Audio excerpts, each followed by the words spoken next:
We want to know you. Who are you, sir? I am Mazi Nnamdi Kanu, the leader of the Indigenous People of Biafra, IPOB. I represent every aspiration and hope that over 70 million people harbor all over the world. Our job is to restore Biafra in peace and not in pieces by seeking a very simple route via a UN-supervised referendum or plebiscite, as the case may be. We are here to restore our land to the way it was before the white man came. What we are doing is nothing against Nigeria per se. What we are trying to say is Nigeria as presently constituted is not working, and we are doing all we can to try to raise the levels of human development, of our understanding, education, health sector, the economy, and all the rest of it. If we continue to remain in Nigeria, not just are we going to suffer, but the whole continent of Africa is going to suffer as a result, as a consequence of the ineptitude, the corruption, the backwardness, the retrogressive mindset of the people who are presently in charge of that very place. Initially, most people tend to see us as not being Pan-African enough. I am a Pan-Africanist.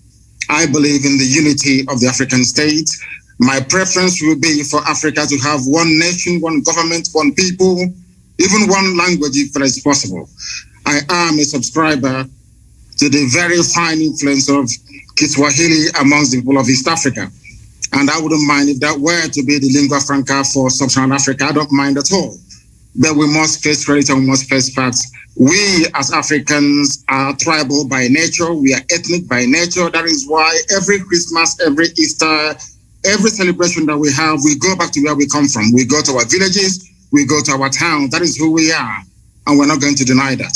What we are trying to do is to reassert who we are before the white man came and destroyed every vestige of honor and dignity that we once had.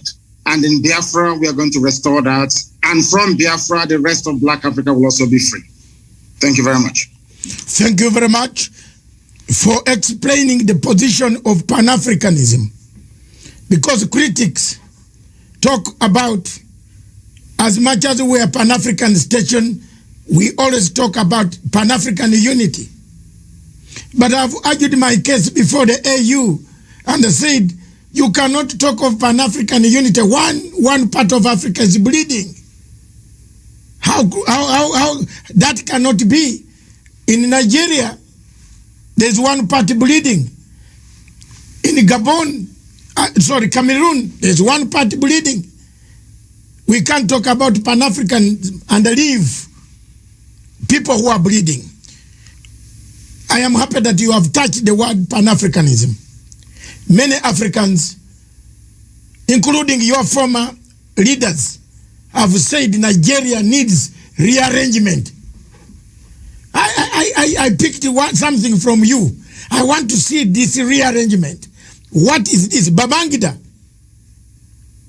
Former President Babangida said Nigeria needs a rearrangement. Yes. Because it can't work anymore. The marriage cannot work anymore. The marriage cannot work. It is true that the marriage cannot work. It is true that the people, the Igbo, are discriminated. When they go to Abuja, they are told go home. Where yet the home is Nigeria. Abuja is Nigeria.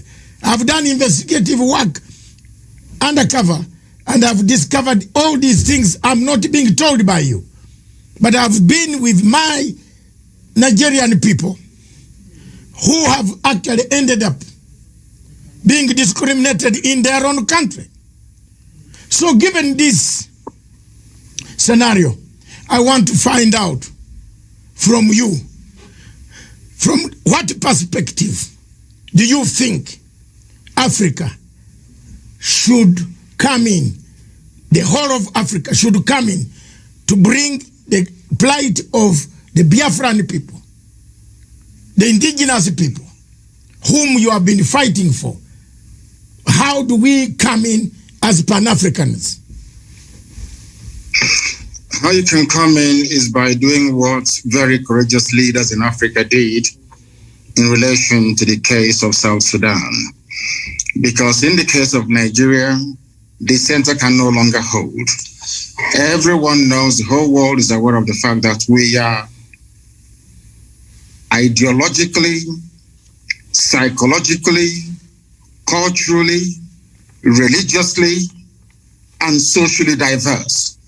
There is no meeting point. It's a very good thing that you talked about East Africa, for instance. In East Africa, there is some semblance of cohesion because Kiswahili is the lingua franca. Perhaps somebody from Uganda may understand somebody, or should I say some people from Tanzania.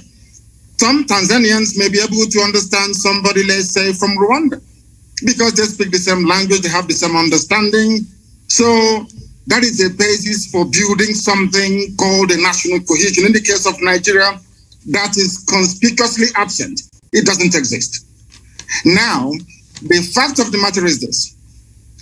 Africa, the way it is presently set up and constituted, are merely colonial constructs, where you have people coexisting happily together.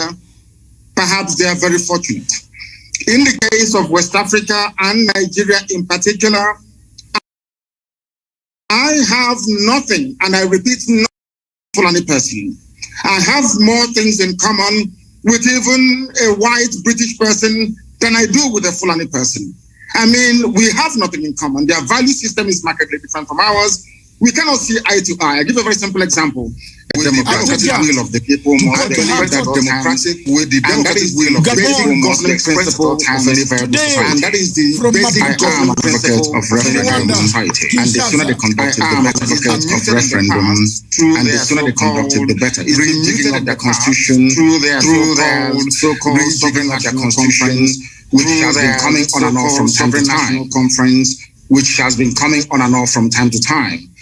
Any new arrangement that seeks to keep Nigeria together as one must be subject to the will of the people. So either way, a referendum is going to come anyway. It may be delayed, but it is ultimately going to come. Now, one thing you must understand is this. There are very corrupt countries around the world. Maybe on the surface of it, they're not corrupt. But they have very corrupt operators that will prefer Nigeria to remain in the very hopeless state that it is in at the moment. Nigeria is in a very hopeless state. A lot of people are making money by virtue of the corrupt nature of Nigeria. Do you know that Shell BP can sell 1 million barrels of crude oil in a day and only report that they only sold 100? Do you know there is no meter? Where the crude oil is being loaded onto the tankers at the terminal in Biafra land where I come from, there is no meter. You can take as much as you like and declare whatever you like. These interests want to keep Nigeria one. Every ambassador to Nigeria gets a welcome handshake of $1 million. Once you're posted to Nigeria from a well-to-do country, so to speak, the ambassador is bribed immediately there and then. That is how you start your work. You will not believe what I'm about to tell you. Do you know that the U.S. ambassador to Nigeria organized, or should I say, convinced the Biden administration to allow the U.S. military to come for an exercise in the Gulf of Guinea in order to checkmate Biafra and Ambazonia, freedom fighters? The same people did not go to the north, where they have Boko Haram, where they have ISIS, where they have Ansaru, where they have Fulani headsmen terrorists. People tormenting, killing, raping, kidnapping, and pillaging on every blessed day they do this. Do you know that it is not the recommendation of the U.S. ambassador to Nigeria that U.S. must commit their troops to the north? But they are in the Gulf of Guinea, exercising, saying that we're there to fight crime both on land and on sea. But there is no crime going on. The places where the crimes are going on are all in the Sharia north.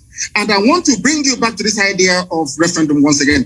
Do you know that the northerners, the Fulani people, they agitated for Sharia in the 12 northern Fulani-controlled states of Nigeria, excluding Middle Belt? Do you know that your good friend, as you are saying, Obasanjo, gave it to them? It's not my no referendum. They're your good friend because I hate you more than you do. Okay. The man is a joke. Let me tell you this. Do you know that the Fulanis campaigned, including Buhari, of course, the late one who is in Saudi Arabia somewhere in a shallow grave? Do you know that these people campaigned for Sharia to be introduced in Fulani-controlled northern states? I think about 12 or 13 states. There was no hoo-ha. Nobody opposed them. In other words, the Fulanis themselves have divided Nigeria into two by virtue of their insistence on having Sharia. That is why today the Chief Justice of Nigeria is a Sharia lawyer, not a secular lawyer, not a secular judge, a Sharia court judge elevated to the position of the Chief Justice of a secular federation. Now you tell me. Your Excellency Nnamdi Kanu, is this the man, the Chief Justice, who said his papers were eaten by termites? That's correct, yes. It's him. Oh my God. That's the type of yes, continue. It's him. He is a Sharia court. He's an alkali in a Sharia court. But today, he is the Chief Justice of a secular state practicing common law. How do you expect us to accept such nonsense? Who in their right mind will live under such condition? Who in their right mind will? That is what we want Africans to understand. It's not that we hate anybody. We are Pan-Africanists. I want one Africa. I want one united Africa, but an Africa found on the basis of justice, fairness, equity, and progress. Not one found on retrogression, on backwardness, on corruption, on stealing, and on looting. That tells you all you need to know about Nigeria. Can you tell me why they're deploying troops to Biafra at the moment? Killing people every blessed day. The same people drafting or asking their troops to be deployed to Biafra land, they know where Boko Haram are. They know where to find ISIS in the north. But they will not go and confront them. It's only to come to the east to kill people because we are peaceful. Such injustice we are no longer prepared to tolerate. And that is why, referendum or no referendum, we are going. We are going. It's as simple as that. Thank you very much, Your Excellency Nnamdi Kanu. Let me bring you back to 1966. Several constitutions had been negotiated, but none addressed the fundamental question of social justice, differences, political tensions, economic marginalization, competition, ethnic imbalances. In all this, from 1966, several constitutions have been brought. People started fighting. In 67, the war ended. Since then, military took power. Obasanjo, Babangida, another one who died, and another one, several of them. The changes, nobody has been mentioning what ails Nigeria. At the center of it, it looks like you are mentioning it now. I can see, any observer on Nigeria can see your plight, just as we can see the plight of many African countries. When you talk of 13 states having Sharia law, a Chief Justice who says his papers were eaten by termites becomes the Chief Justice based on Sharia law and using Commonwealth common law. Now, should the changes be made and should the adjustment be made, is there any hope that Nigeria remains alone? This is a question from a very senior head of state in Africa. He has asked me just now, I should put it to you. He's from southern part of Africa. Can Nigeria remain together in case these are addressed? Yes, sir. It is up to the people of Nigeria to decide if they want to be together or not. During a referendum or a plebiscite, I'm only entitled to just one vote. Only one vote. It is now left for the people to decide what to do. That is why we said to Nigeria, we don't want to break away unilaterally. We want it to be done with the consent of the people. And during the early life of this APC terrorist regime in Nigeria, they did actually mute the idea. They discussed it among themselves that whatever new arrangement is being proposed must be subject to the will of the people. I will say to that question, let the people decide. Anything they decide, I'll go with it. Anything that people come together to decide, this is what we want to do, I will submit myself to, because I am a Democrat. What I'm trying to say is that the present condition of Nigeria is no longer tenable. It is no longer tenable. It cannot be tolerated any longer. And that's why we're doing what we can legally and legitimately to bring it to an end. Okay. Let's come to African Union.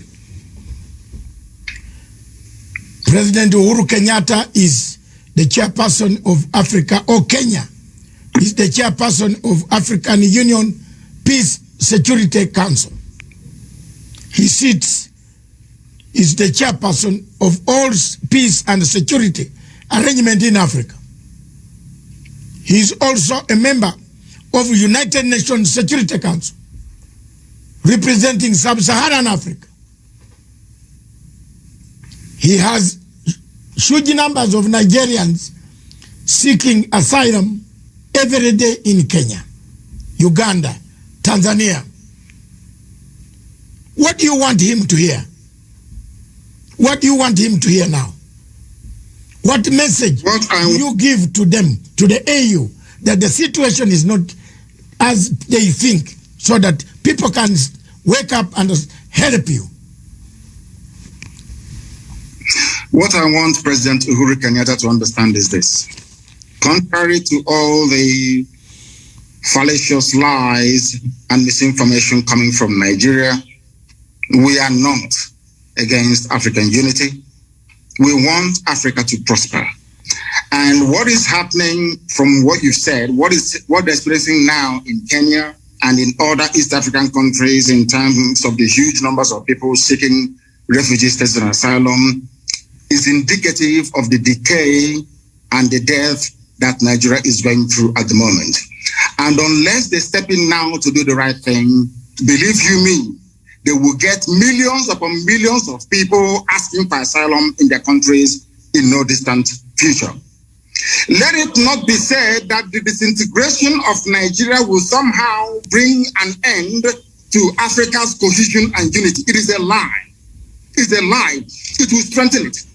Nigeria is the country dragging Africa backwards, being purportedly the most populous nation, black nation in the world, with vast reserves of oil and gas in my land in Biafra. A lot has been expected of Nigeria over the years, but each time they have failed.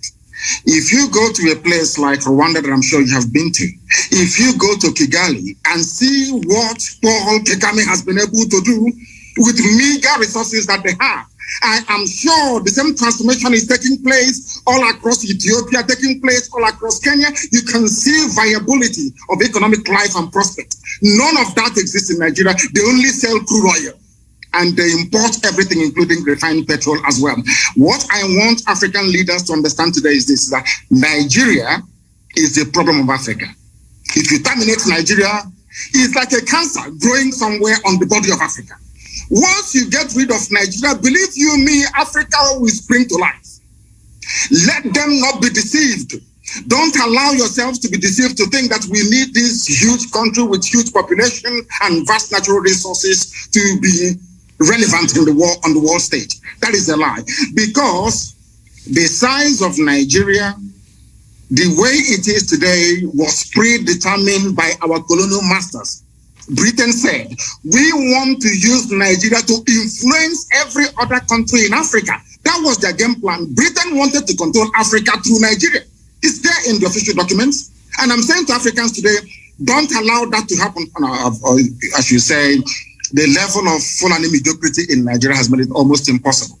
The best way for us to go is for Africans to understand that Nigeria is a tumor, a cancerous tumor, very dangerous one. Cut it out and Africa will be free. Okay. Thank you very much. I just want you to take a slow pace now.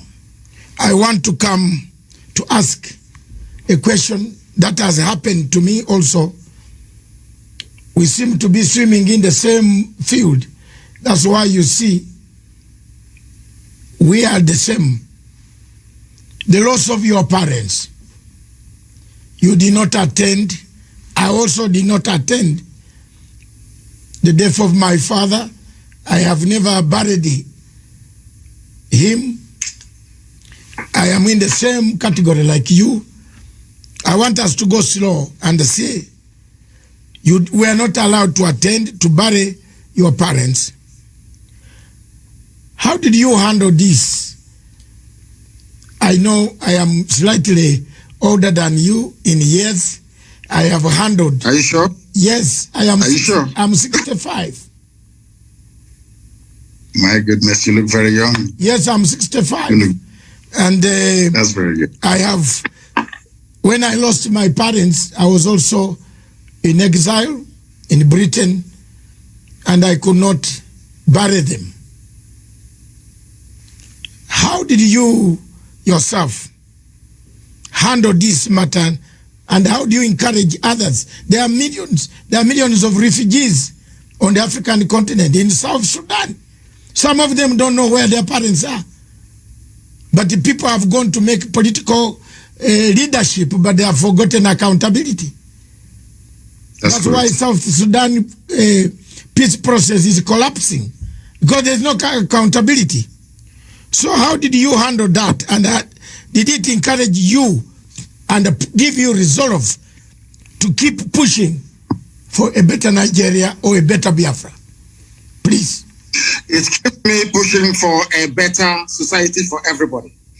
Everybody, not just within Biafra or within the wider Nigeria, but across Africa as a whole.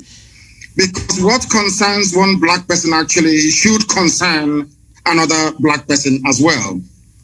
I put my parents' murder by the Nigerian state into context. The only thing that matters to me is the freedom for Biafra, of which I am prepared to pay whatever price that God requires of me to pay in order to ensure that Biafrans are set free.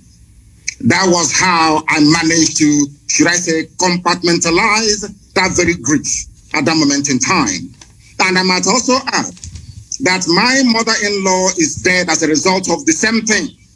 2 days ago, one of our lead attorneys, they actually threw a hand grenade into the mother's car and killed her and burnt her body only 2 days ago.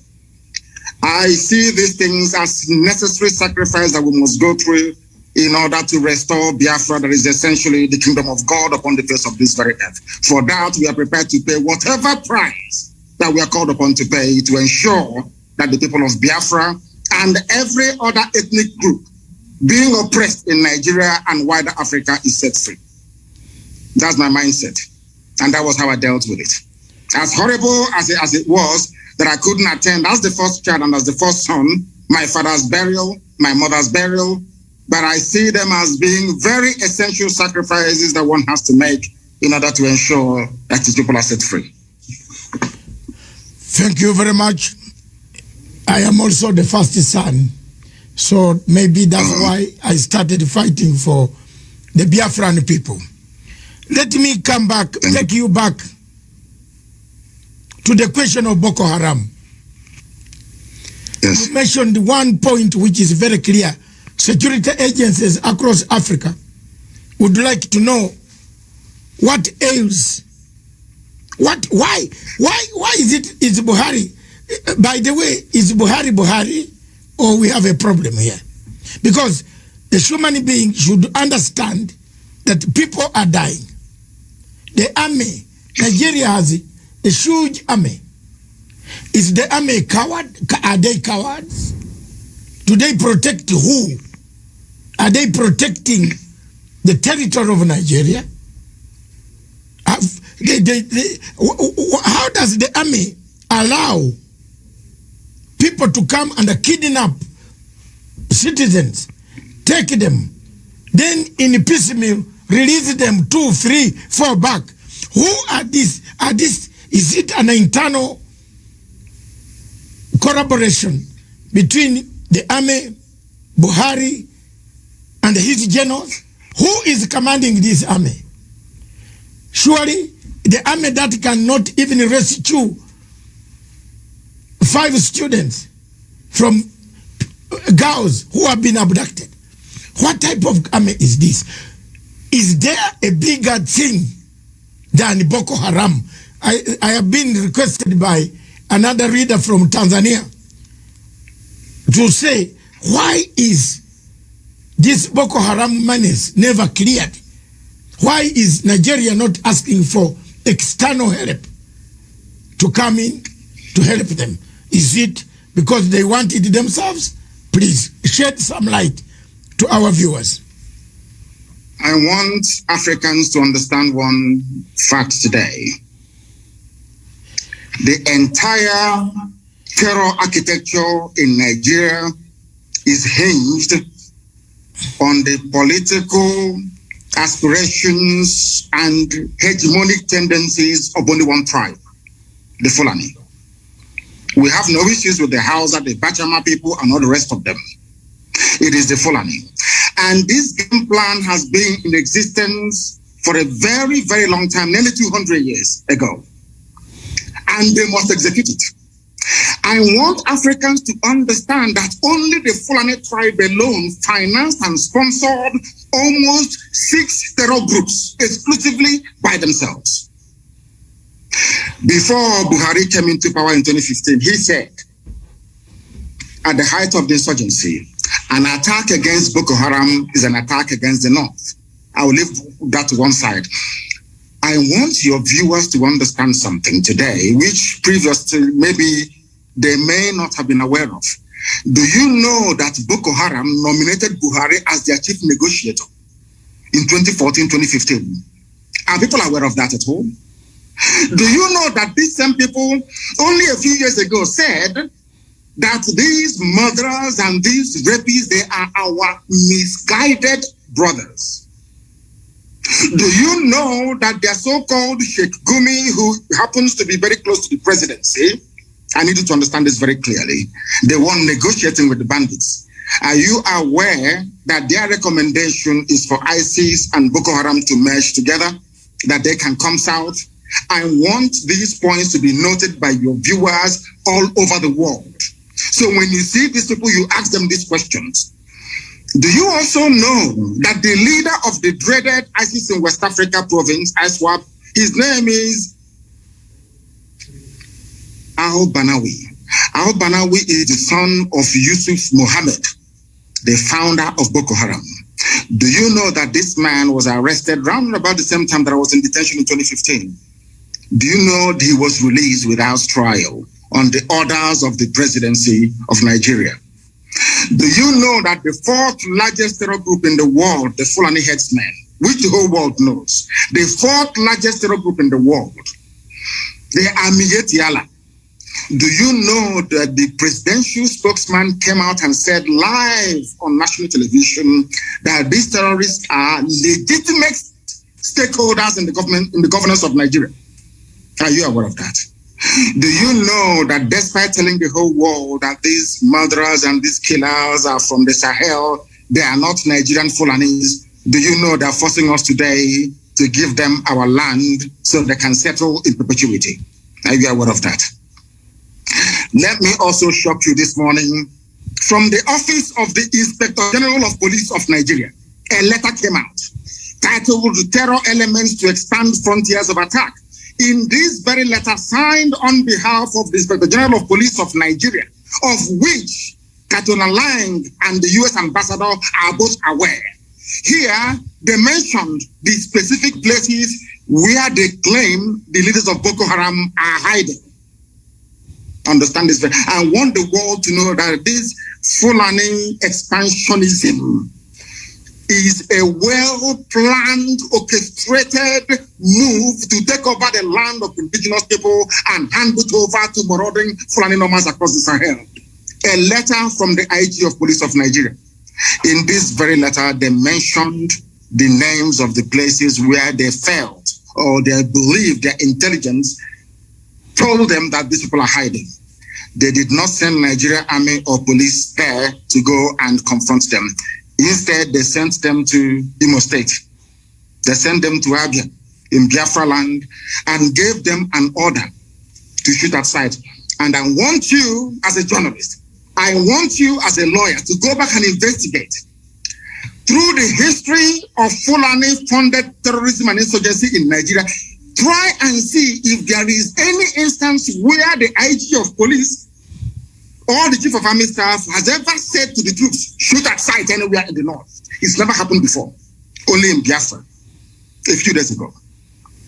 That is to tell you that this is a well-planned pincer movement, basically from the east and from the west, in order to try to take over the geopolitical space of Nigeria for Fulanis across the Sahel. These are the things you need to ask yourself this question. You've been talking about Boko Haram, ISIS, all these murderers all over the place. Ask yourself this question. Has any Boko Haram been convicted before of any crime in Nigeria? Ask yourself this question. Now, let me put it to Africans and to the whole world at large on this your program today. I know that a while back, Al-Shabaab attacked a few shopping malls in Kenya. Is that correct? Yes. Now, maybe you live in Kenya. You are now residing in Kenya. Is that correct? Yes. Don't worry. Yes, I am here. Now, how do you think Kenyans will feel if President Uhuru Kenyatta were to grant some kind of amnesty to Al-Shabaab to now say, Al-Shabaab, you know what? Come and become part of Kenyan army. How would you feel? I think the Kenyans will go to the streets. The Kenyans will catch the Al-Shabaab and will roast them on the streets. Now, let me tell you this. This is something that Africans don't know. Yes. Do you know that Nigerian army being sent to Biafra land today contains elements of Boko Haram and ISIS in it? Yes. Because they are now part and parcel. I've seen the reports, yes. Now, let me ask you this question. When people say we shouldn't fight the army or their police, how do we know who they sent to us? How can you distinguish between a terrorist in army uniform and a serving patriot in Nigerian army? That's the question I'm asking the whole world to answer. How do we know? They incorporated terrorists into their security architecture. How do we know who is who? Okay. How? Thank you very much, Your Excellency. Let's just take a short break and take water, because it is hot in here, and I think wherever you are is also hot. It is, yes. The interview is fantastic. It has generated one of the huge numbers in the history of Pan-Africanism and this television station.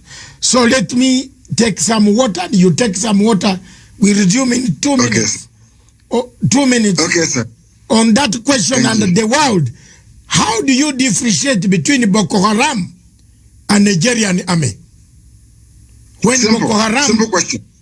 When Boko Haram has been inscripted, that's better English, yeah. Inscripted in Nigerian army to come and kill the people of the southeast. That is the question on the table. When we return, this is Matsanga Africa perspective. In Matsanga Africa perspective, we look for hot spots. One of the hot spots is Nigeria. Is Nigeria disintegrating? Is Nigeria fragmenting to pieces? Is there leadership in Nigeria? Is General Buhari the general we saw 10 years ago? Or this is a different person? How can a leader allow his people to die? How can you inscript a Boko Haram to be a minister in your own government? Oh my God. Is there something wrong? A country that we all looked at as a country, the big giant of Africa. We saw everything in Nigeria. Now it looks like what my good writer, the man who wrote The Things Fall Apart, Kinawa Chebe, was right. The center cannot hold anymore. This state is going. Don't go away. Just, we are returning. This is a fantastic show from Punchline Africa Television. we are interviewing His Excellency Nnamdi Kanu, the leader of IPOB, Indigenous People of Biafra. Thank you.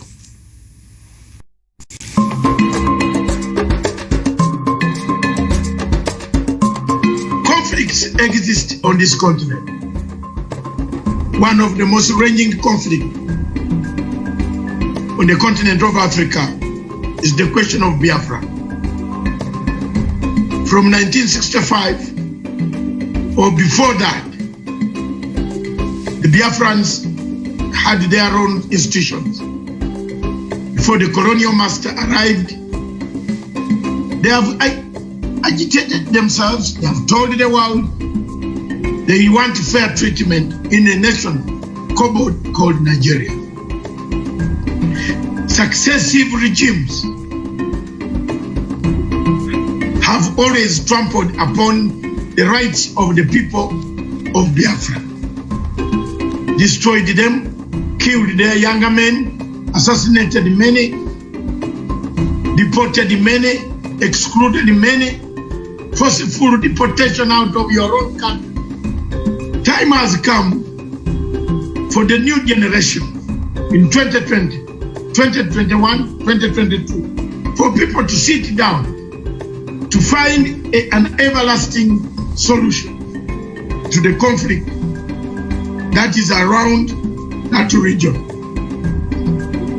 President Buhari promised us that he will finish in 100 days the first term of office. Boko Haram will be dead. Today is finishing his second term. Boko Haram is even more vibrant than his own shoes. We have landed in very serious murky waters that the people of Nigeria don't know which direction they are going. The people of Nigeria, a big country with a big population, an economic hub of West Africa and Africa, with the biggest reserves of oil, still lingers in poverty. The poverty and the rich gaps in Nigeria are wider than the distance between Mars and Earth. What can we do for our countries in Africa? How do we unite? For us, our role is to speak, to defend the voiceless, to chart our way forward, to find a solution. The only way solution can be got on the Biafran issue is a referendum, which Buhari and the government president have refused. But sincerely speaking, Nigeria needs rearrangement. If that rearrangement does not come today, tomorrow, or the other day, one day it is going to explode. People can be pushed, but they cannot be pushed beyond what Biafrans are being pushed. The suffering is too much. Pictures that I cannot show on this television. I call upon President Uhuru Kenyatta as a member of the United Nations Security Council to see that some of these problems should be resolved and a resolution is passed of sitting down to understand the difficulties of the nations, especially in Nigeria, in Cameroon, because the problem of Biafra is also similar to the problem of Amazonia. The English-speaking people have no say in Cameroon. They are taken as second-class citizens. Biafrans are also taken as second-class citizens in a country called Nigeria. Their problems are compounded with a dictator who has lost direction. who doesn't know where the wind is blowing from, whether east of Sahara or west of Sahara, is going north when the wind is going north, south. Therefore, it's blown one leg going up, one leg going down. Look at the picture of Buhari standing 6.1 feet, being blown apart. Thank you.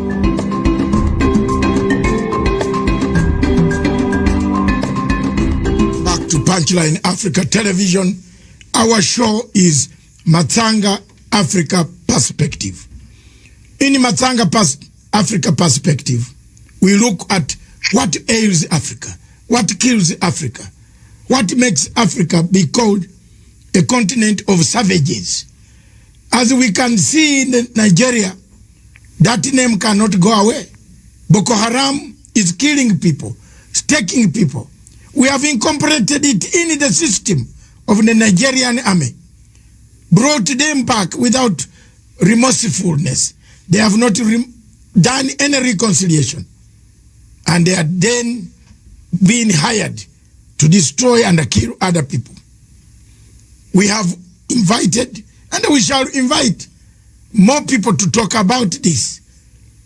We shall invite any other person who wants to discuss the issue why Nigeria is collapsing. A state the center cannot hold anymore.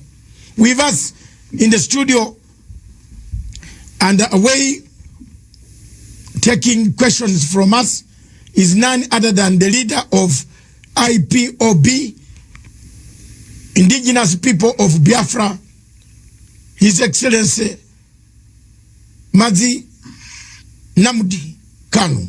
Welcome back, sir. One question. Thank you very much. One question. Yes. After the break, we had to go for some water because it was becoming hot here. To hear that Boko Haram is part and a parcel of the government of Nigeria. It is something that has sunk my heart. I don't know. But I am very shocked. Let me come to this. There is a feeling that time has come. And I will keep on going back to this question. That the United Nations, the 5 permanent members, are part and a parcel of our problem.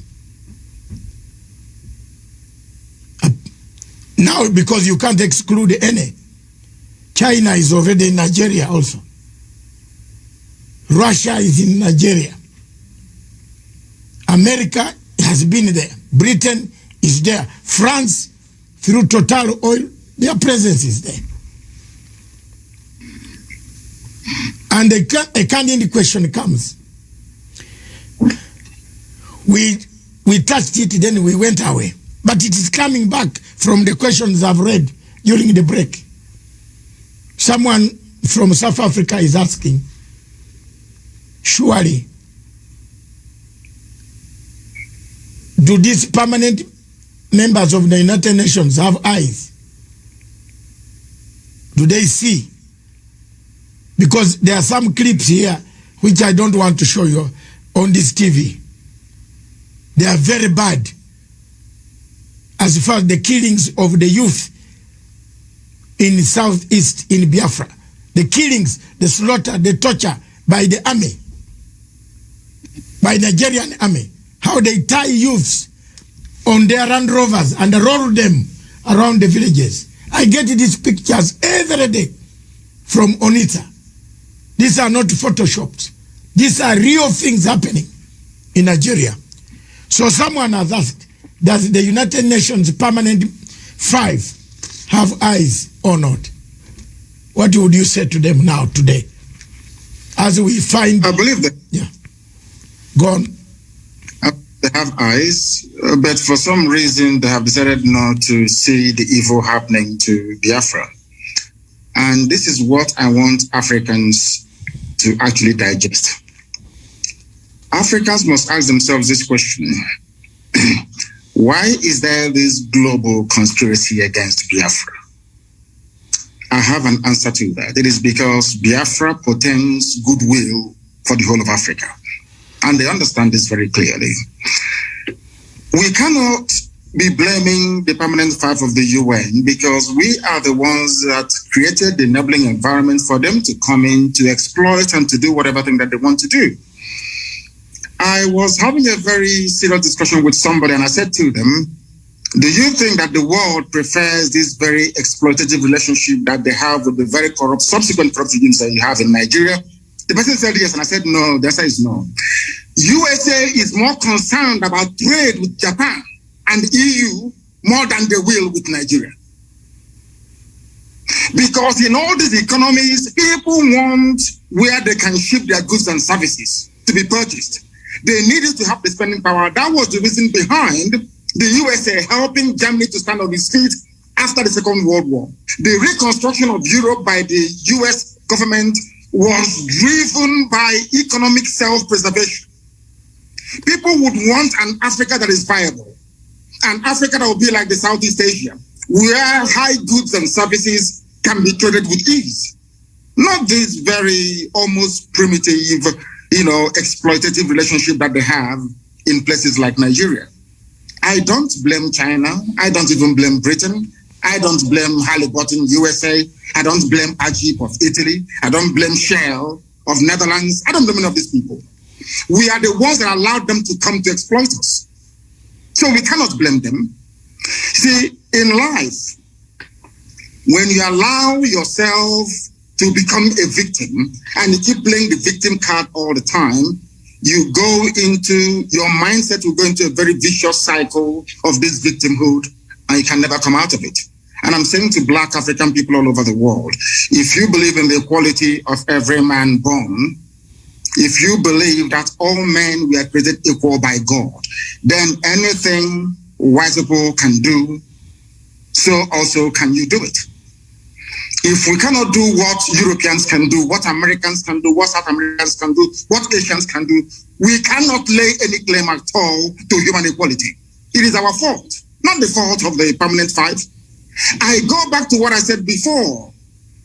It was these same people that gave oil and gas concessions to the United Kingdom. That was why they prosecuted the Biafran War for them. It wasn't a white man. These were black people. Gowon is a black man. It was Gowon that said no to restructuring. Obasanjo fought on the side of the colonial masters. That is the history of Africa. Joining your oppressors to defeat your own people. That's exactly what is playing out in Nigeria. Nothing more, nothing less. I cannot possibly apportion blame to anybody whatsoever. We should be blaming ourselves. Because in Africa, we tend to blame other people all the time. Whereas the fault lies with us. The fault is ours. I remember one thing that the Chinese government said in 1999 when they took back Hong Kong. Chinese government said the 100 years of shame has come to an end. They never blamed anybody. They never blamed the British. They blamed themselves for losing Hong Kong in the first place to the British. And that is how real men should be able to appraise their condition. That we are poor, we are ravaged by poverty, disease, ignorance, and backwardness in Africa is our fault. Not the fault of the Europeans. If we decide to rise up tomorrow to say enough is enough, believe you me, we can transform Africa within only 2 years. After all, Paul Kagame is doing something in Kigali. Why can't we replicate it everywhere else? We must learn to put our people first. When a head of state gets up in the morning and buys a property in Europe, what do you expect? That means you don't love your people. When he gets up in the morning and decides to buy a private jet, that means he doesn't love his people. And these are clear facts. I cannot blame anybody for our plight. I blame ourselves for it. And that is why we are rising up. And I want to make this thing categorically clear so that the whole world can understand me. It doesn't matter what they do. It doesn't matter what the greatest powers on this earth does in relation to Nigeria. Biafra is going to be free, or we all die in the process. I swear to God Almighty in heaven. Death is better than what we are passing through right now in that zoo called Nigeria. And we must be free. I said must. We are not begging anybody for it. Before the white man came, there was Biafra. Before Britain was created, Biafra existed for over 5,000 years before the formation of Britain. How did they decide where I should live? How did they decide which identity I should have? How can a white man come from Europe and decide to call me a Nigerian? What is the meaning of Nigeria? Nobody knows. We must go back to who we are. Be proud of who we are. I am a proud Biafran. I can never be a proud Nigerian because the name Nigeria has no meaning. No meaning whatsoever. Not even in Swahili, it has no meaning.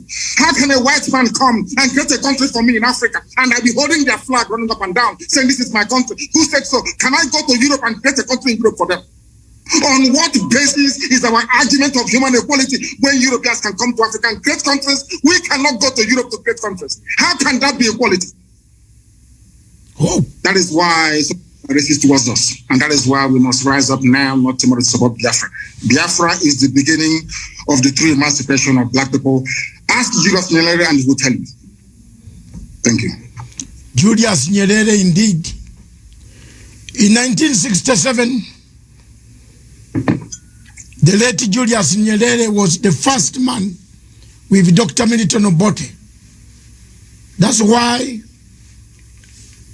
I, on this microphone, I still carry the flag of Dr. Milton Obote.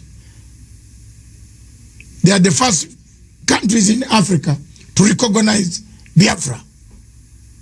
So in case people are asking why we have interest in Biafra, I follow both the leaders because I have lived in Tanzania and I am a Ugandan. And I live in Kenya. I live in Europe. I'm a global citizen. I follow Pan-Africanism. Indeed, one other question before I bring this to your side, you address your people, and then we make it, call it a day. We have covered most of the things. Some of them you will bring them in your own address, which you will be given a chance to do so in 15 minutes also. There are so many ways, constitutional ways, of struggling for freedom.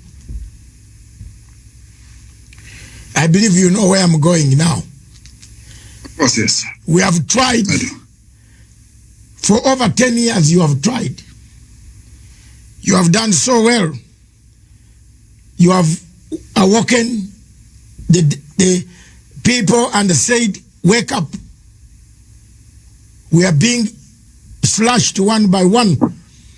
Buhari has allowed people to buy daggers. You know, I saw my investigative journalist came across 100,000 daggers. How do you buy daggers for who? You import daggers. Are there so many cows to slaughter in that place? I looked at it and said, these are daggers to come and kill other people.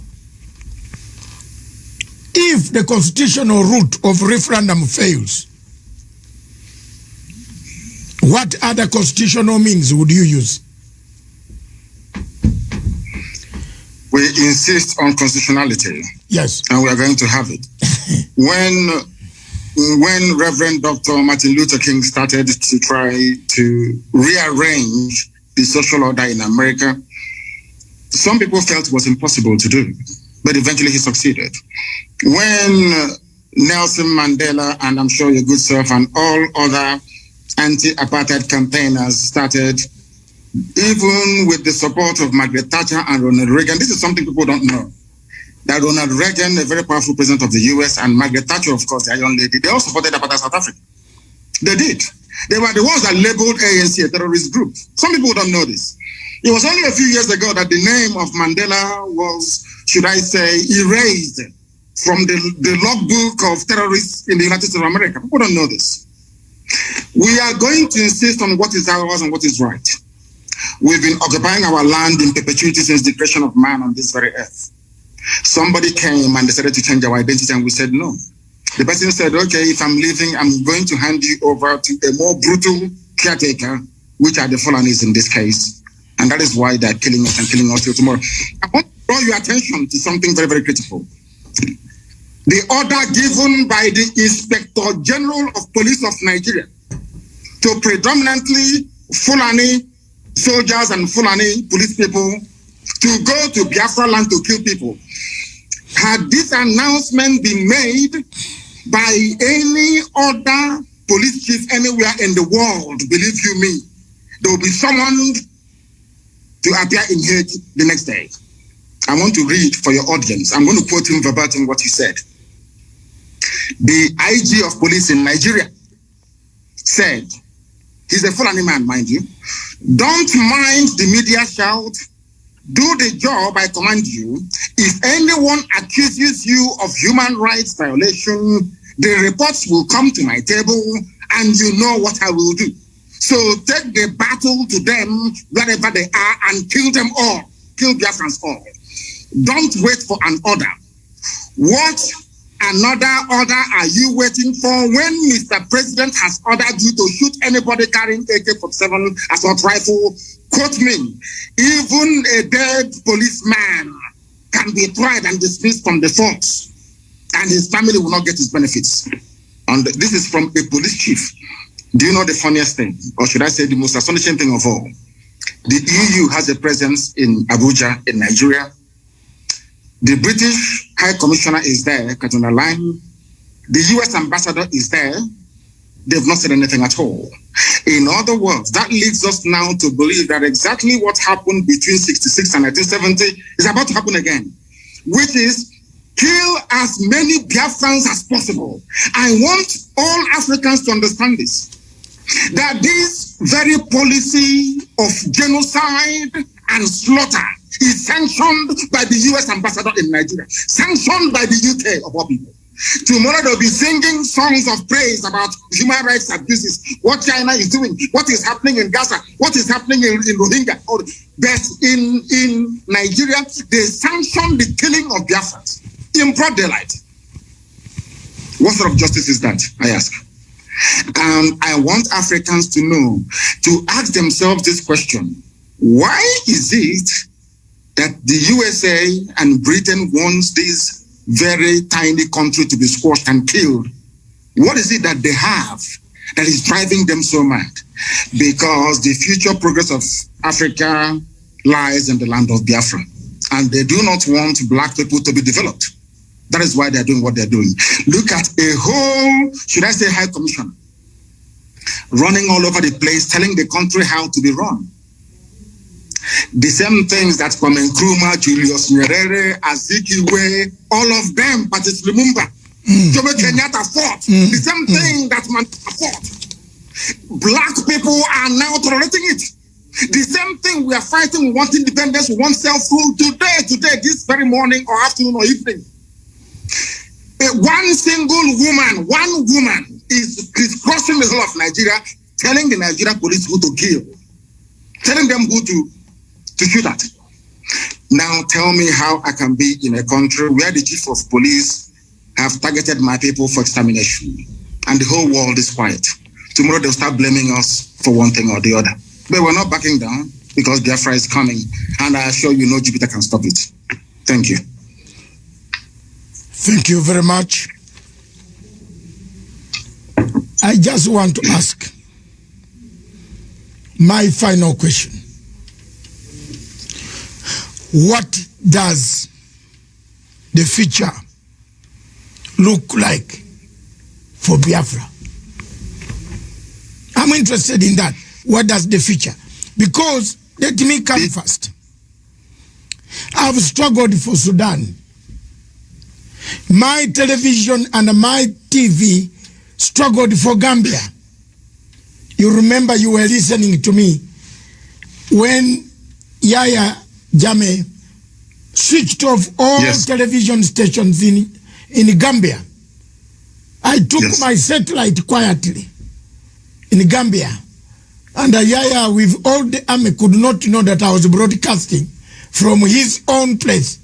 I took my satellite phone and we did help to liberate Gambia. I'm proud that South Sudan today, I played a part to call Dr. Riek Machar. You know, at the time the people, Your Excellency Nnamdi Kanu, think that when you interview a man who has a different opinion from the government, You are giving them platform. Yes. We must hear. When we talk, then violence will stop. If we keep quiet, then we shall perpetuate violence. So we should keep on talking. And I picked up a phone called Riek Machar in South Africa, where he had been put under house arrest. I shouted on this television to IGAD and the AU. I made noise to the British and the Commonwealth office. I said, how do you lock a person who should be negotiating peace in South Sudan? It took about 2 months, 3 months. Riek was set free, was told you can now start the negotiations. Everything I've touched on African continent in my 65 years, I've resolved. I resolved a big, huge conflict in Uganda. I think you already know. Between the Lord Resistance Army and the President Museveni. People feared to go to the bush to look for this man, younger man called Kony. Very young, still 40-something. I went. I said, you are killing people. People want you to talk.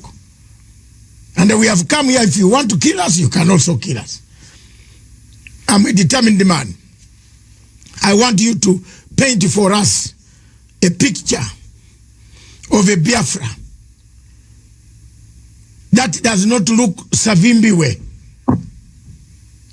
You know where I'm coming from. You have read Savimbi history. I do. We give him everything, then he turns up, he misuses, he lets us down. Sudan, South Sudan, look, we give them time, Riek comes back, they fight again over power. I have been there for Cameroon, the Amazonian people. I'm bringing them again. Now they have several factions. You don't know whom to call. One calls you, don't call that one, don't call this one. That, you see, these are things that worry me in Africa. Paint for me the picture of a Biafra you want. Yeah. Whether today, tomorrow, whether you are there or not there, whether I'm there or not there, we want to see the picture of a Biafra. I love the people of Biafra myself. I love them with the bottom of my heart. From the bottom of my heart, I love them. I don't care about Buhari, what he can say. Whether we meet at the AU, I will point fingers at him. I will. It is coronavirus that has made us not meet now. But if AU was meeting in Nigeria, I would wrestle him. I don't care. Because this is something that is paining the people of Africa.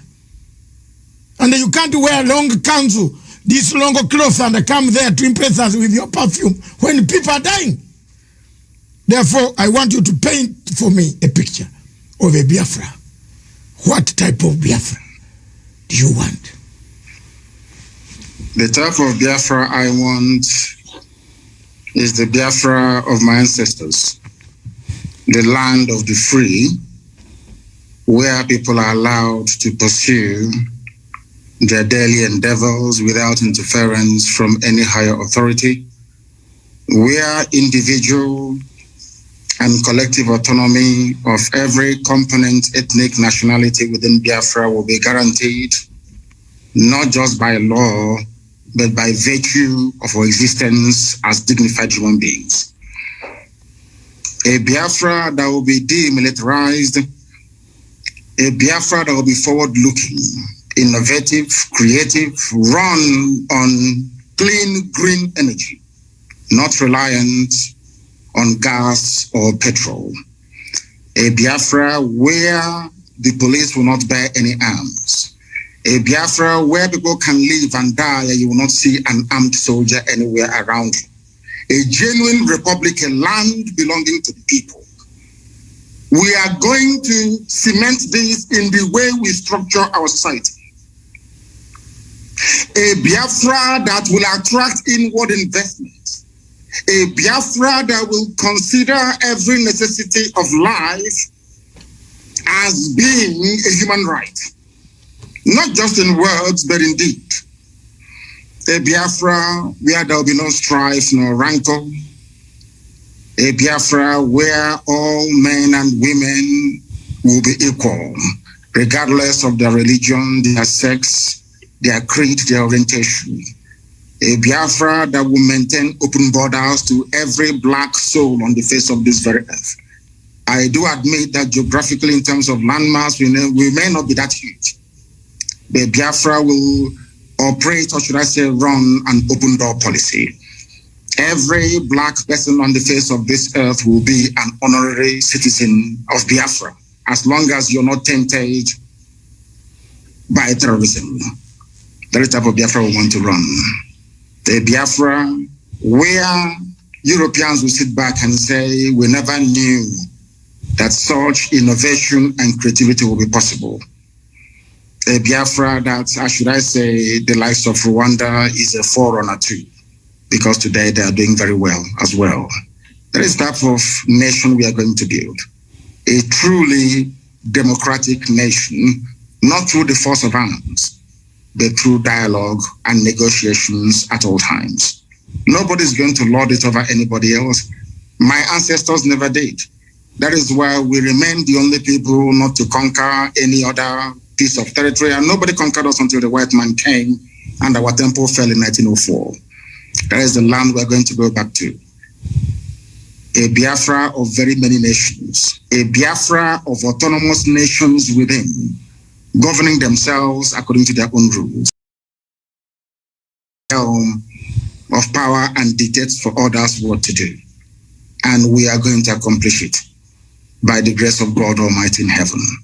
Now, I know that constant references are being made to Southern Sudan. But I want to let people understand that even after the USA became free from British colonial rule, they also went through a very bitter civil war. And that did not stop them today from becoming preeminent in every sphere of human endeavor, militarily, economically, socially, in every way. So I do believe very strongly that Southern Sudan will rise up to be strong once again. All these are teething problems. You also mentioned the issue of factionalism.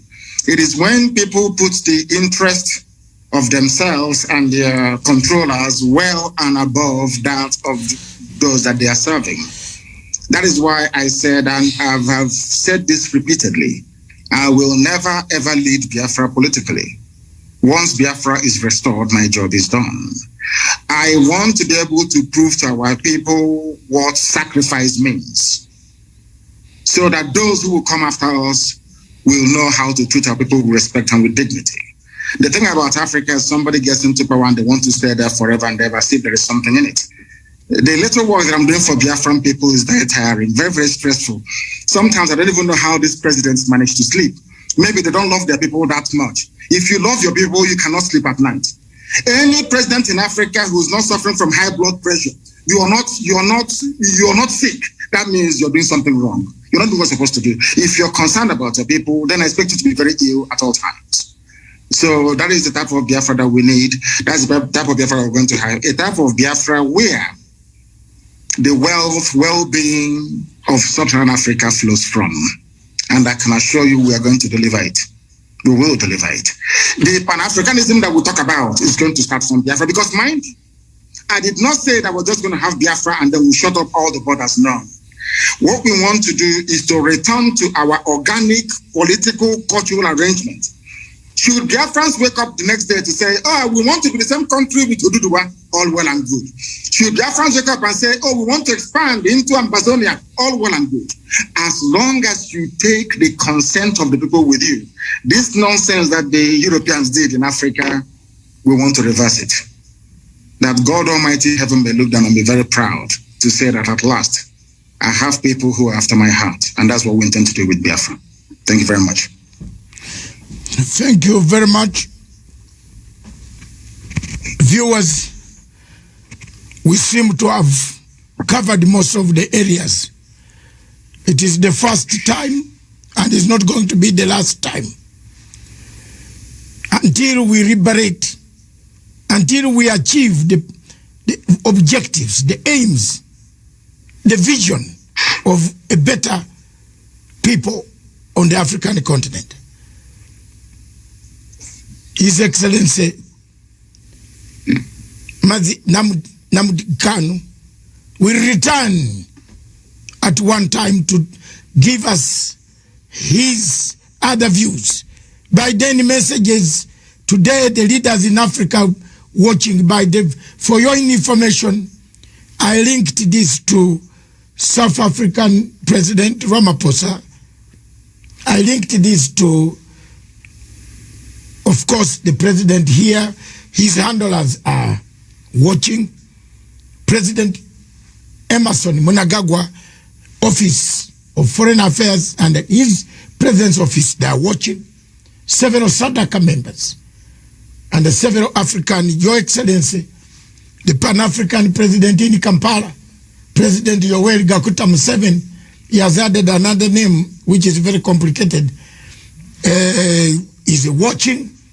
He's interested in the Pan-African views. They are watching. They watched. But I want now to come down and slow down and give you a chance. Give you another 5 to 6, 10 minutes. Enjoy them. Tell your people the message. Send it to them. Millions of them, millions and millions of them. As we talk in Onitsha, in Abura, in all those places, in all those states in Southeast, those who are suffering under the heavy, disguised Boko Haram terrorists who have invaded, they are embedded in Nigerian army, coming to kill people. Give them hope.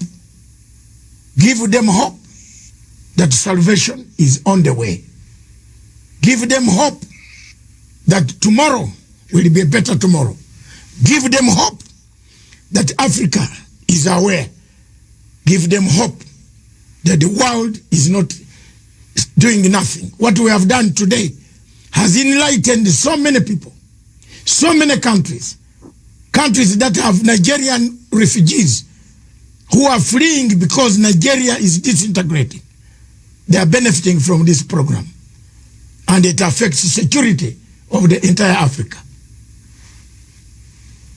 This floor is yours. Take it away. Thank you.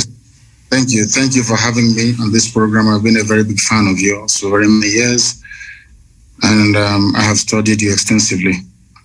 Once again, accept my most humblest respect to you and to the entire crew that put this thing together today. I want our people to understand one very thing. At the end of this very race, Biafra is going to emerge. It doesn't matter what anybody does. And to our African friends and brethren, I want them to also understand this. We talk about Pan-Africanism. Pan-Africanism cannot take off without Biafra, because we do need a genuinely free country in Africa to be able to drive that very critical and important initiative. We are seeking to build a country that God Almighty in heaven will be very proud of. And though the Janjaweed, the Fulani Caliphate, have sent their armies of conquest into our land, that this very day, we don't even know if those who are killing us are doing so on behalf of the Nigerian state or they're doing it on behalf of the Islamic Caliphate. Because as we well know, ISIS is now in Niger State. Very soon they'll be in Kogi, and then from Kogi they'll come into Anambra, and the real war will begin. Remember, very many years ago, I told you one very critical point for you to bear in mind at all times. So basically to guide you in all your deliberations and your thinking about Biafra. They're going to kill us. That is true. But that is not going to stop Biafra from coming. We are going to do all we can to defend our land and to defend our people. The whole world may appear to be against us, but we have done nothing wrong. That is the most frightening thing about this whole thing. If you ask the world, what did Biafra do wrong to you? Nobody can tell. Nobody can actually explain to you properly, because they want a world where very illiterate nomadic set of people will be in charge of governance, where you have refineries and they're no longer working, where you produce oil and gas but still import kerosene and fuel for your cars, where they want to impoverish the people. For those who may not be acquainted, or should I say familiar with the book that one of our very good friends wrote in years gone by, Walter Rodney. He was at Dar es Salaam University where he was assassinated by the CIA very many years ago. Walter Rodney wrote a very compelling book called How Europe Underdeveloped Africa. What we are witnessing today is precisely what he was trying to explain to us. If you allow yourselves to be taken over by greed, by self-preservation and the trappings that you find in North America and in Europe and in Far East Asia, you will never ever develop your land. We are fighting for Biafra that we may restore our lost dignity. We are fighting for Biafra that Black people all over the world may be set free at last. We are fighting for Biafra not that we may have or commence the building of a large empire, not at all. We are asking for a Biafra where we can live and die with a semblance of dignity. Because right now people are dying, but there isn't any dignity. We must stand very tall and very strong, resist our enemies. That thing that we are thinking now that is impossible to accomplish very soon, you will say it. We must remain resilient. We must remain devoted. We must remain unflappable. We are not going to retreat, not one iota. If at the end of this race there is only one Biafran man and one Biafran woman left, may they continue to expand. They killed us, 5 million of us, after the war. After the war in 1970, we had lost 5 million people. But there we are still the largest ethnic bloc anywhere in the entire Nigeria, because God is faithful. And at this very critical time, this very Elohim that we worship is not going to abandon us. I'm not saying we're going to fold our hands in prayer and fasting alone. No, we are going to do what we have to do to ensure the survival of our race. An attempt has been made in the past to exterminate us. The British supported the killing and the mass slaughter of Biafrans because of crude oil and gas. That Ojukwu told Harold Wilson, we cannot give to you. This resource belongs to the people, and that was the end of it. And he said, because of that, we're going to kill you. And sadly, Britain is still doing something till this very day. A supposedly civilized and advanced country, aiding and abating the slaughter of an indigenous population because of oil and gas. Therefore, I'm asking all of you to remain very resolute, to remain very strong. Do not allow yourself to become distracted. We have almost won. As Dr. Matsanga said here a short while ago, we have awoken the consciousness of not just ethnic nationalities within Nigeria, but the entire African continent as a whole. We have won the debate. Now is the time for us to restore Biafra. And once that is done, believe you me, everybody will come to Biafra land to pay homage. Or should I say pilgrimage in this case. So we are winning. Many are dying, I know that to be true. A few days ago, we lost the mother of our very, very formidable barrister, Okorafor. But that's not going to stop us, because I know that they will kill us, we will kill them in the end. Biafra will come. And Biafra is very, very close. I want our people to develop the mindset of the Afghanis. Never say die. There were a group of people called the Mau Mau in Kenya. There were a group of people called the Kumeko in our land. These are the two people that fought the British to a standstill. Go and ask anywhere. And the remnants, of course, of Benin Kingdom, we must acknowledge them because they also fought very gallantly as well. We did not fight because we didn't like the Bible that the white man brought to us or the whiskey that accompanied it. We fought because we are free people. The time has come for us to restore the kingdom of heaven upon the face of this earth. The time has come for Biafra to be reestablished. The time has come for Black Africa to be free.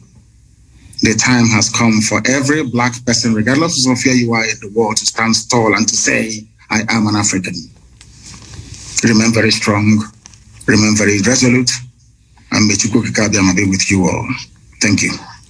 Thank you very much. Thank you, sir. Thank you very much. Before you go, I would like to show you the newspapers in Kenya, in Nairobi. You are very far. You must be missing some of these papers. The Standard. Can we, production team? I'm on the ground now. The Standard newspaper in Kenya. The headline here is not on the Biafra, where we still have. The only problem in Kenya, we don't have a crisis of dividing a nation. We have the Standard newspaper said, who failed Uhuru? The blame game. That's the headline. But one key thing that stands out in the newspapers, why we are struggling to put Africa in order, is His Excellency President Uhuru Muigai Kenyatta last night opened one of the biggest ports in Africa. You talked of Nigeria having oil, but it doesn't have even petrol at the petrol station. Jesus Christ. But President Uhuru Kenyatta, while yesterday opening the the port in Lamu, he said this port will connect the east to the west, east to the north, east to the south. That is the thing that we have here now in Africa, in East Africa. We want to thank President Uhuru Kenyatta again for putting infrastructure for people to get in a car and drive take 10 days and arrive in Anambra. Is it Anambra? Yes. That's right. Yes, that's right. That's yes. what we want. I have been sent so many messages from Dubai. People saying in Anambra, they are married there. Kenyans, Nigerians have married a lot of our people from East Africa. And I hope one day for us, my children, also one of them, my daughters, is married to an Igbo person from Onitsha. Wonderful. We know how to take care of our wives. We are united. Another newspaper says good things about Africa. The Lamu Port roars to life with the president is good. You can see it. Yes. That's it. And another good thing in Africa, I'm looking for Africa stories. For your information, I am a Liverpool supporter for 43 years. Like myself. Or I don't know. My God. Thank you very much. It looks like we are all Liverpool here, but the others don't get worried. We are now struggling to liberate Africa. Don't forget your local team in Biafra, and don't forget Rangers Football Club is my first love, and Liverpool is the side chick. My first team in Uganda is Villa Football Club. Villa. Then my team in Kenya is AFC Leopards. Then my team in the world is Barcelona. Wonderful. I die with the people of Cantona. I like Cantona, and you can now guess why I like Biafra. Yes, of course. So thank you very much. Thank you very much. For having me. Thank you very much, Honorable His Excellency Nnamdi Kanu, the leader of indigenous people of Biafra. I want to take this opportunity to thank you and to tell you that my television station is will be linked directly to every system of the Biafran people. Everywhere. Thank you very much. Let's today make a formidable move.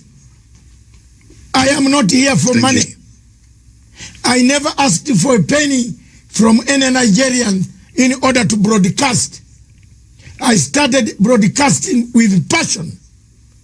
I have already told you one of my daughters is married to a man from Onitsha. And this man comes to my house, tells me the story. You know, in London, he tells me the story. I have been a supporter of the people. That Obasanjo there, you see walking free. It was me demonstrating at the Nigerian embassy for Abacha to release him with Chief Abiola. I wanted them released together with Osuji, who is the president of ICC.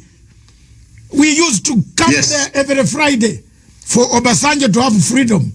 But when Obasanjo came out, he looks for money. Anywhere you find Obasanjo, you know he's looking for money. I'm sorry to tell Nigerians, may God bless me for being truthful and honest. There's no conflict. There's no conflict Obasanjo has ever solved in Africa. Even when even when we went for Zimbabwe Troika in Melbourne House, Obasanjo sided with Australia to expel Zimbabwe from the Commonwealth. That's the man you have. But thank you very much, God. Jesus Christ, hold us. Don't tire. Keep on the struggle. Keep fighting. I will. Keep democratically sending the message. You need a referendum. Peaceful ways. Don't give up.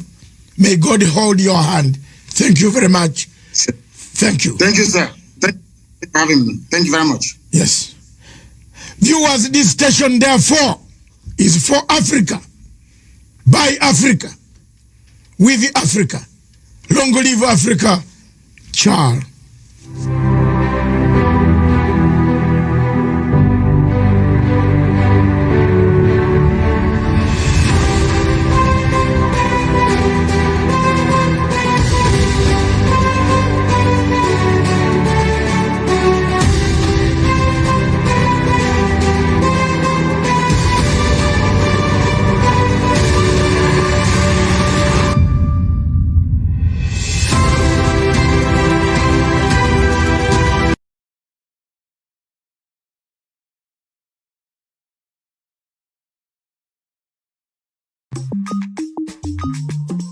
Enjoy the music. And it sounds the big lord. Biafra laga laga. Chukudalu. We thank you for Nnamdi Kanu. Okikedalu. Victory for IPOB Akwaginalu. Kedu makade boycotto. I made a 95% boycotto. If you doubt the boycotto, you come a bomboy, our referendum on board. Chuko kike mewoya, ndi Biafra ka ikelea. Ekelonya kidina nkomero mo songanu tobea. Okike mewoya, ndi banye ka ikelea. Indigenous people of Biafra, papalite no ka itebea. Victory for my people, oh. Freedom for my people, oh. Victory for my people, oh. Look what we can, you do, I'm for my people, oh. Biafra laga laga, ani laga laga, no matter what they do. Ani laga laga, Biafra laga laga, ani laga laga, no matter what they say. Biafra laga laga, okikedalu. As I sing your praise, I know saying I know. I come to Rajuju, freedom for Biafra, Olembe Kogabu. Hey, hey, I could remember when they killed my people again in September. With tears I asked, if they kill my people, remain only me. If they kill them all, who will celebrate me, child? If they wipe your people out of these earth, if they kill us all, we will praise your holy name. After the prayer, Chukwokike answers. Enemies of Biafra have been put to shame. Chinazam, Borogi Bezam Sini Kenyani Biafra Nani Kabaniru Chinazam Borogi Bezam Sini Kenyani Biafra Nani Kabaniru Kedu Makade boycott I made 95% boycott if you doubt the boycott, Chukwamba Bomboy, our referendum on board. Chukotike Meoya, Biafra Kanikilea, Elonia Kidina Komero Mozomba.